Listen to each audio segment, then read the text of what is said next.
Return to office didn't bring us back to a community. It brought us back to a stage, open plan desks, bright ceilings, badges at the gate. What changed isn't the furniture, it's the feeling that someone could be watching even when no one is. That feeling is the point. Welcome to Fog of Work. In the old prison design called the Panopticon, there's a tower in the center and cells around it. Prisoners can't tell if the guard is looking at them at any moment, so they behave as if they're always being watched. Today, the tower is softer. Dashboards, calendars, badges, chat logs, cameras, alignment talk. You rarely see the guard. You just see the tower's light everywhere. In a panopticon, people learn to police themselves. In modern work, we do it too. Smiles timed, words edited, bodies present, spirits elsewhere. The office is open. The cells are inside us. In plain words, it teaches you to police yourself. You don't know who's paying attention, so you behave like someone always is. After a while, no one needs to push you. You push yourself. RTO made this worse. The open floor says, "We're together," but your body says, "You're on stage." Your badge becomes a signal. Your calendar becomes a signal. Your silence becomes a signal. You start thinking, how will this look? Before you can ask, is this right? Control moves inside your head. The tower doesn't have to move. Your behavior does. That's why modern work feels like performance. Your inner guard never clocks out.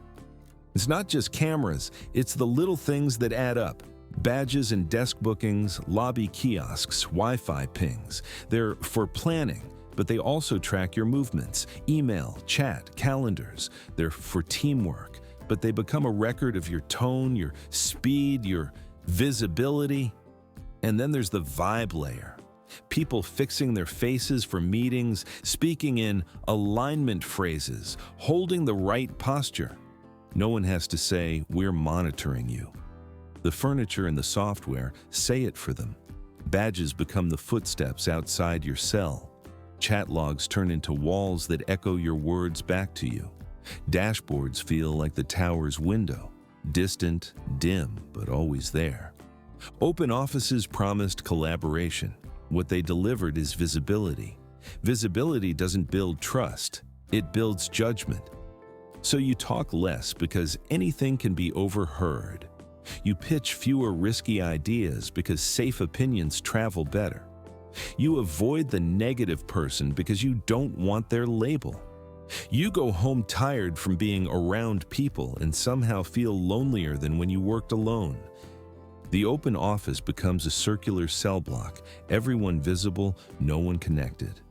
You don't talk freely because the yard is never empty and the tower never sleeps.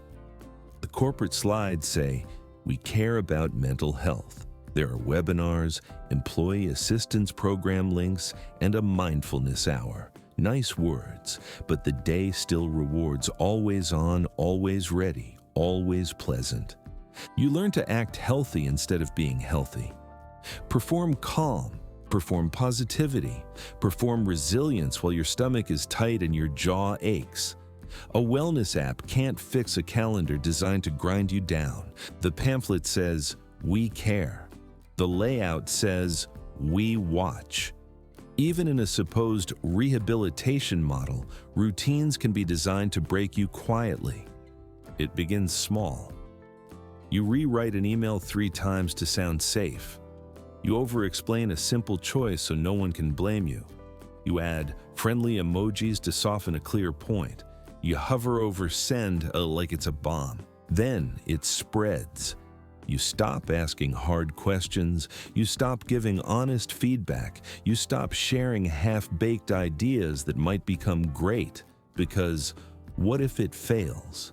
You start tracking coworkers just to make sure you're not the only one following the unwritten rules. Self-editing is the masterpiece of the design. When the guard moves into your thoughts, you become both prisoner and guard. Enforcing rules no one had to say out loud. They call it accountability. But the easiest accountability is Optics. Optics scale. They make clean dashboards and neat updates. In the short term, optics work. People push to look good. They answer late.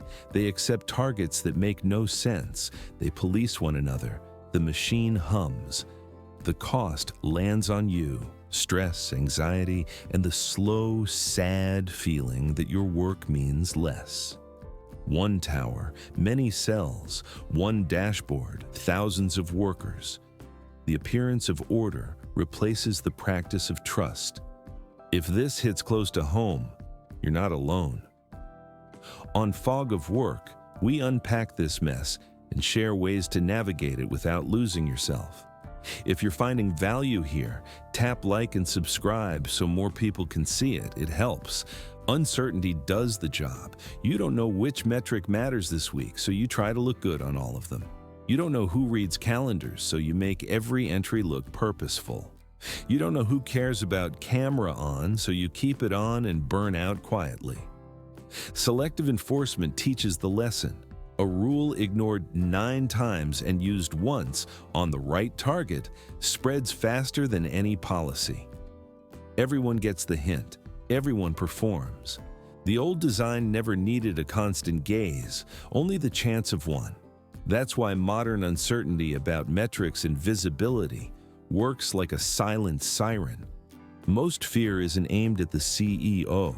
It's aimed at the person 3 desks away who can write a story about you. Disengaged, negative, not visible. The open plan amplifies it. Slack amplifies it. Even wellness talk can turn into vibe policing. Here's the quiet fix. Stop grading each other. Praise real outcomes, not busyness. Don't screenshot private doubts into public shaming. If someone vents, listen and let it end there. When peer-to-peer policing loses oxygen, trust finally gets some. Informants extend the tower's reach in old prisons. Peer judgment does the same in offices. When we grade each other's optics, we guard the system for free. People are questioning the most ridiculous control tricks. Some companies are realizing metrics without context rot culture. Some tools are backing away from singling out individuals. Use that momentum. When you ask for changes, frame them as effectiveness and risk reduction. Can we report outcomes weekly instead of counting clicks? Can we use aggregate dashboards for planning, not for grading? Clear, calm asks are hard to refuse and easy to defend. Even in a prison, rules can change. The win is moving power from the tower's window back to the ground. Clear standards, fewer secrets, less theater. Separate personal from corporate. Keep personal notes, browsing, and files off company devices. Assume work email, chat, and shared docs live forever. Trim your footprint without losing impact. Short, clear updates that say what you shipped, what's next, what you need. Turn off read receipts if allowed. Mute non-essential pings. Keep camera off by default unless it's truly needed. When it is, show up prepared, then turn it off again. Privacy here's made, not given. Boundaries, written expectations, clean updates. These are your blankets against the tower's light. You don't need a revolution, just agreements. Camera optional by default, agendas for every meeting, short stand-ups with real blockers, rotate visibility tasks so the same people aren't stuck performing. Share answers in public docs so everyone sees what good looks like. Tell leadership what you'll measure and stick to it. These 3 outcomes matter this quarter. We'll report weekly. When outcomes lead, optics has less room to grow. If you manage people, be the shield. Judge work, not theater. Kill meetings that exist only to prove attendance. Publish your criteria. Celebrate the quiet fix, not just the flashy demo. One person can dim a bulb, a team can dim the tower. Shared norms, camera optional, agenda first, outcome led. Turn cells back into rooms. Trust first, Clarity second. No vibe scoring. No punishment by badge data. Use planning data to plan, not to shame. Keep what you collect minimal, clear, and temporary. Measure the few things that move the mission. If you keep an open plan, make it work for humans. Real focus zones, real quiet rooms, fewer collaboration stages. Stop grading faces in meetings. Start grading decisions over time. Mental health becomes real when the system stops creating harm. Fewer performative check-ins, more sane workloads, fewer alignment rituals, more written clarity, fewer dashboards about people, more ownership for people. Treat adults like adults and watch what happens. A healthy workplace flips the design. Clear rules, minimal watching, humane spaces, fewer spotlights, more daylight. People judged by craft, not choreography. If work feels like a Panopticon, you're not broken. The design is doing its job, but designs can be redesigned. Start with your own footprint. Make small, safe agreements with your team. Ask for clarity that serves the work, not the show. Brick by brick, the walls loosen. This is fog of work. I always read every comment.